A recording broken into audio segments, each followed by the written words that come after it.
Hello guys. देखो कुछ तो आया है, कुछ कोड से ये पता चल रहा है शायद कोई इलेक्ट्रॉनिक आइटम है। क्या आया, क्या काम आएगा, कैसा चीज़ दिखेगा, अभी देखते हैं, बताते हैं कि क्या है इसमें। देखो ये इनोलॉक में कुछ इंफॉर्मेशन दिया है, अंदर कुछ साफ निकलता है नहीं निकलता है। प्रोडक्ट ये इंजीनियर के लिए ही निकलेगा, ऐसा नॉर्मल तो है नहीं। तो देख लेते हैं इसमें से कुछ होता है और इसमें से क्या क्या निकलता है।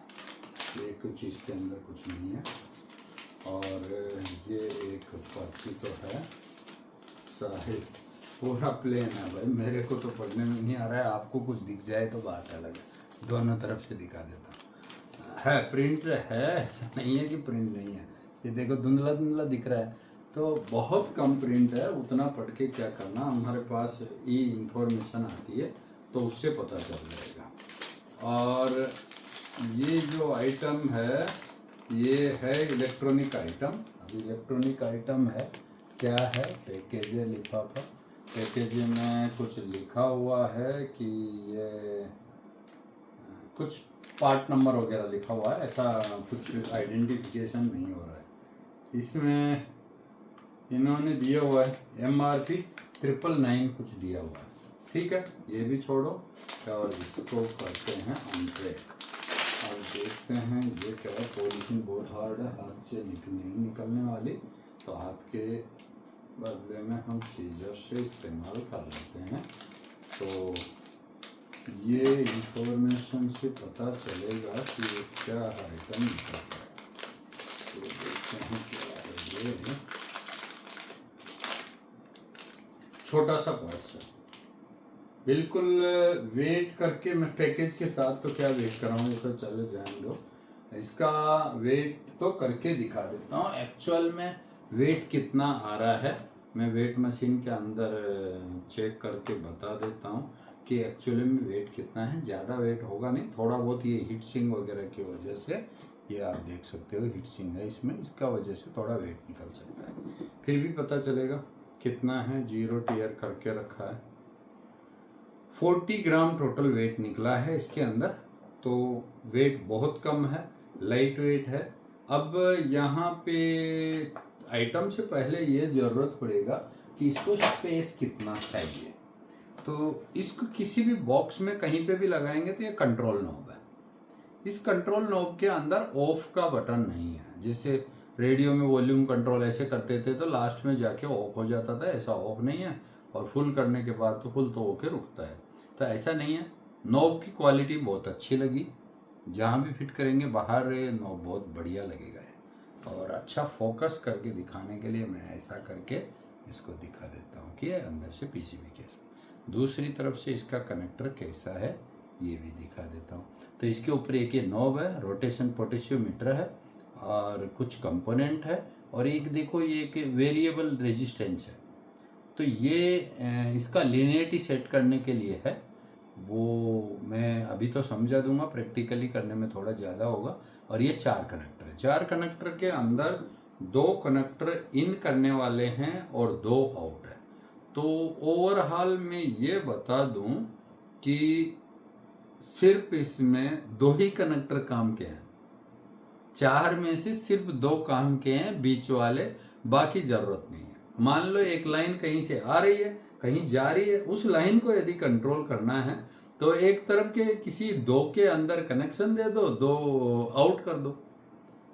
ऐसा बोलना होगा, डॉक्यूमेंट्री सब कुछ है कि इधर से इन करना, इधर से आउट करना, इधर से आउट करना, इधर से, ऐसा कुछ नहीं है। आप कहीं भी एक तरफ का कनेक्शन जोड़ सकते हो। मैं दिखा देता हूँ, कोई भी एक साइड वाला कनेक्शन आप जोड़ सकते हो। ये देखो, कोई भी एक तरफ के 2 में इन कर दो, कोई भी दूसरे 2 में आउट कर दो। इसके अंदर SCR, 2 SCR का पेयर मिलाकर के एक कंपोनेंट बनता है।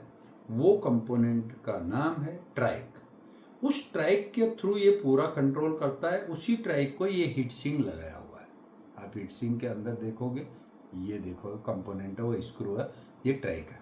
ये पोटेशियोमीटर है, इसकी रेंज एडजस्टमेंट करने के लिए है। क्या रेंज कैसे एडजस्टमेंट करेंगे वो ऐसा है। ये डिमर फैसिलिटी है, 50 वोल्टेज से लेकर 220 वोल्टेज कम या ज़्यादा करेगा।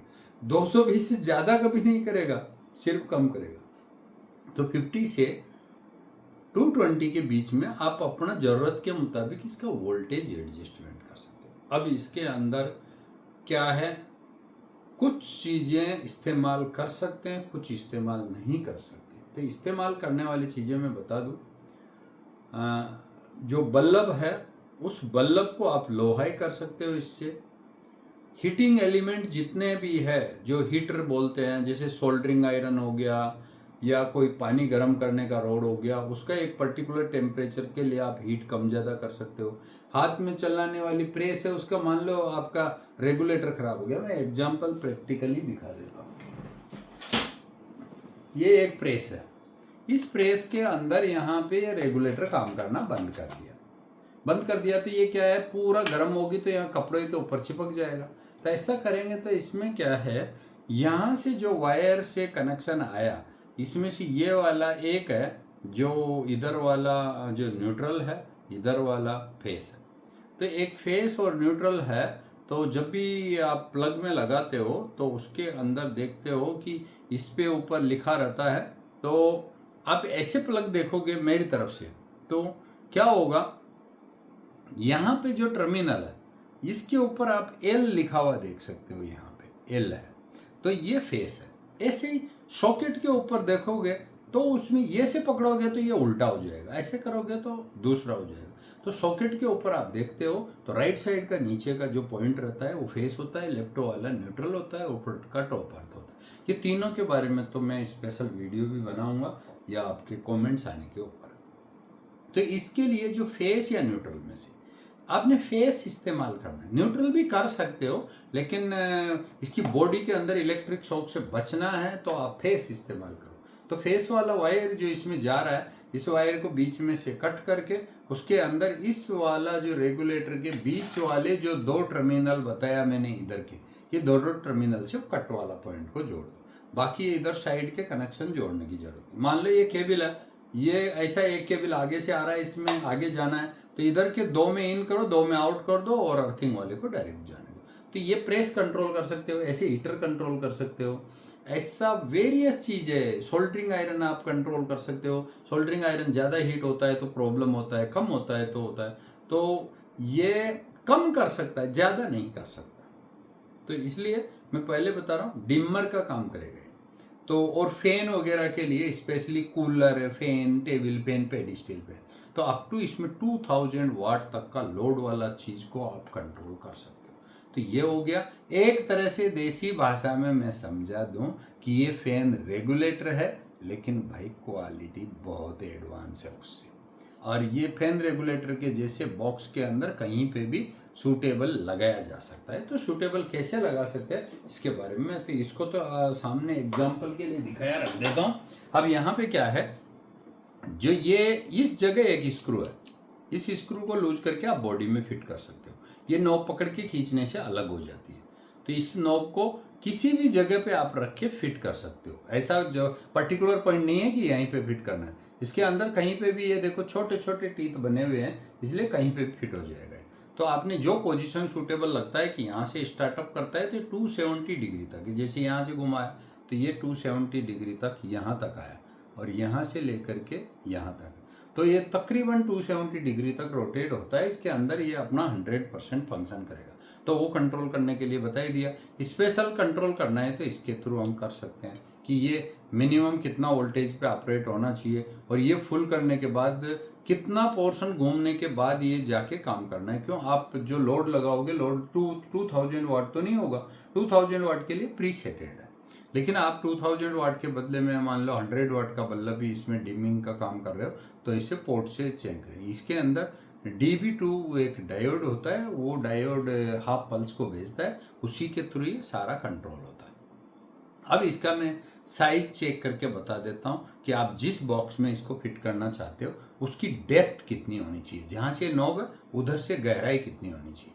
तो गहराई के हिसाब से मैं चेक कर पा रहा हूँ इसके अंदर तो ये 1.5 इंच है, लगभग 4 सेंटीमीटर उतना डेप्थ का बोर्ड होना चाहिए। मान लो आपका 1 इंच की डेप्थ वाला बोर्ड है तो उसमें लगाना संभव नहीं होगा, या फिर साइड में जाके ऐसे देखोगे तो ये 1 इंच से ज़्यादा है, यानी तकरीबन 30 का स्पेस चाहिए, यानी 1.25 इंच का चाहिए। तो 1.25 इंच का स्पेस ऐसा चाहिए इस तरफ से। अब ये वाला लेंथ भी देख के बता देता हूँ कि ये लेंथ कितना है। तो इसके अंदर तो भाई कंप्लीट 2 इंच है, ये 50 में 50 इंच में बोले तो 2 सेंटीमीटर में बोले तो 5 सेंटीमीटर। तो ये डेप्थ चाहिए इसका है। मैं इसको प्रैक्टिकली करके वायर जोड़ करके दिखाऊंगा। यदि आपने कमेंट्स करके डाला, मैंने ये पहले से बहुत इस्तेमाल किए हुए हैं, मेरे पास वेरिएबल प्लेस पे इस्तेमाल हो रहे हैं, और मैंने जहाँ इस्तेमाल किया है बता देता हूँ। मुर्गी के अंडे पकाने के लिए जो टेम्परेचर कंट्रोल किया ना, उसके अंदर भी मैंने यही लगाया है, लेकिन उसके अंदर एक थर्मोस्टेट और भी लगाया है कि इतना टेम्परेचर के बाद वो कट ऑफ हो जाना चाहिए। लेकिन हमारा हीटर है ना, वो हीटर नियर बाई 90% चलते रहना चाहिए, तो उसको डिम करके चलाना पड़ेगा, तो उसका बॉक्स का टेम्परेचर एक जैसा रहे। तो 20 से 25 दिन के अंदर अंडे से बच्चे निकल जाएंगे। तो वो कब निकलेंगे? जब उसको एक जैसा टेम्परेचर दोगे। तो टेम्परेचर कंट्रोल करने के लिए बहुत अच्छी चीज़ है।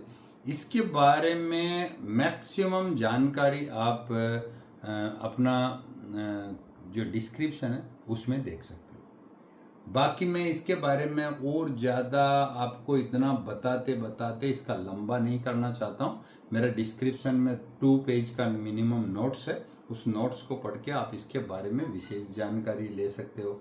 इसके अंदर जो साइंटिफिक रीजन से क्या होता है, उसके लिए यदि आप डालोगे तो जो बीटेक करने वाले हैं इलेक्ट्रिकल से और इलेक्ट्रॉनिक से, उनके लिए मैं स्पेशल दूसरा वीडियो भेज दूँगा सेम आइटम के ऊपर, लेकिन वीडियो है। ये जनरल मिडिल टेक्नीशियनों के लिए और आम आदमियों के लिए है कि आप एक तरह से फैन रेगुलेटर ही यूज करते हो। ये फैन रेगुलेटर थोड़ा ज़्यादा एडवांस है, हाई इफिशियंसी है, अच्छी क्वालिटी वाला।